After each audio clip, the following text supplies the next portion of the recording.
बिस्मिल्लाहिर्रहमानिर्रहीम। अस्सलाम वालेकुम जी। सरदार फैसल आपके साथ हाज़िर खिदमत है। आज की वीडियो की तरफ जाने से पहले मेरी तमाम दोस्तों से इल्तमास है, गुजारिश है कि मेरा यूट्यूब का चैनल कैपिटल क्लॉक के नाम से है, उसे काइंडली सब्सक्राइब कर दीजिएगा। फेसबुक पे भी इसी नाम से पेज मौजूद है, कैपिटल क्लॉक के नाम से, काइंडली उसे भी फॉलो कर दीजिएगा ताकि कोई भी वीडियो नई आती है तो आप तक पहुँच सके। शॉर्ट से एक वीडियो बनाऊँगा, शॉर्ट सा एक व्लॉग है। गुज़िश्ता रात जो है किरण नाज जो प्रोग्राम करती हैं, पाकिस्तानी फ़ीमेल एंकर्स में एक बड़ा नाम है उनका, उनके प्रोग्राम में जो गेस्ट आए हुए थे वो राव अनवार थे, साबिक जो एसपी जिनके ऊपर नकीबुल्लाह महसूद के कत्ल का इल्ज़ाम भी था, दीगर भी जो मामलात थे, आप सारी चीज़ें उनका जानते हैं, उनके ऊपर केसेस भी चले। तो उनसे मुख्तलिफ़ सियासी पार्टियों के नाम भी जोड़े जा रहे थे, जिसमें सबसे अहम जो है वो आप कह सकते हैं कि पाकिस्तान पीपल पार्टी का नाम जोड़ा जा रहा था उसके हवाले से। लेकिन ये तमाम उम्मीदें, ये तमाम बातें तब दम तोड़ गई जब रात को उन्होंने मुख्तलिफ़ इंकशाफात किए किरण नाज के प्रोग्राम में बैठकर। 3 से 4 चीज़ें आपके साथ शेयर करूंगा, उसके बाद दूसरे व्लॉग में आपको तफसीली इसके ऊपर मैं गुफ्तगू करूंगा।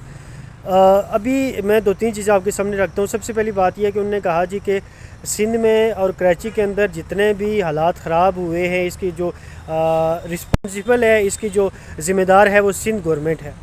जी बिल्कुल, आपको अपने कानों पे शायद यकीन ना आ रहा हो, क्योंकि नाम एसपी साहब का जो जोड़ा जा रहा था वो सिंध गवर्नमेंट के साथ जोड़ा जा रहा था, लेकिन उनकी तरफ से अहम इंकशाफात सामने आए। उन्होंने कहा जी कि तमाम जितने भी हालात ख़राब हैं वो गुज़िश्ता 15 सालों से, उससे पहले जो बेनज़ीर हुआ करती थी, जब वो इक़्तिदार में थी, तो जो सिंध के हालात, कराची के हालात थे वो कदरे बेहतर थे, और जो सिंध में पुलिस काम करती थी वो बड़े एहसन तरीके से, बड़े अच्छे तरीके से मेरिट पे काम करती थी। लेकिन उन्होंने कहा जी कि उसके बाद जब से बेनज़ीर का कत्ल हुआ, उसके बाद जब पीपल पार्टी मुख्तलिफ़ लोगों के हाथ में चली गई, तो उन्होंने इस पार्टी को गलत तरीके से इस्तेमाल किया। उन्होंने कहा जी कि 700 बिलियन या शायद 700 मिलियन उन्होंने कहा कि जो मनी लॉन्ड्रिंग हुई है पैसे की।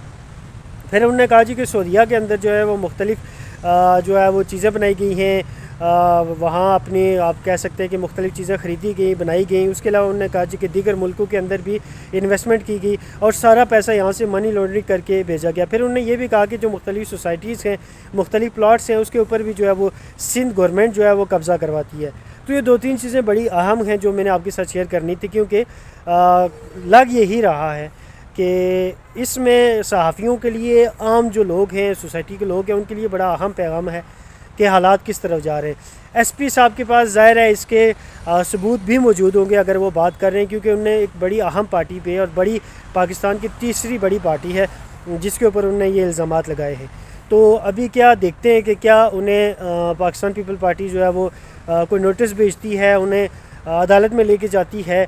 इस पे तो अभी तक चीज़ें क्लियर नहीं हुई, जो ही क्लियर होंगी मैं वो भी आपके साथ शेयर करूँगा।